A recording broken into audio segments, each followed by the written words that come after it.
Want to combine multiple photos together on your iPhone? You can do it in seconds, no third-party apps needed. Here's how. First, open the Shortcuts app on your iPhone. If you don't see it, download it from the App Store. Tap the plus icon in the top right corner to create a new shortcut. At the top, tap the name and rename it to something like Combine Photos. Now tap Add Action.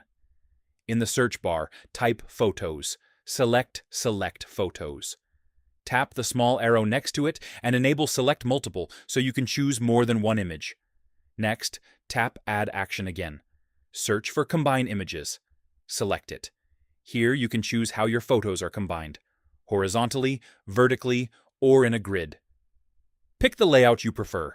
Now tap Add Action one more time. Search for Save to Photos and select it. That's it, your shortcut is ready. Tap the Share icon, then choose Add to Home Screen to use it like a regular app.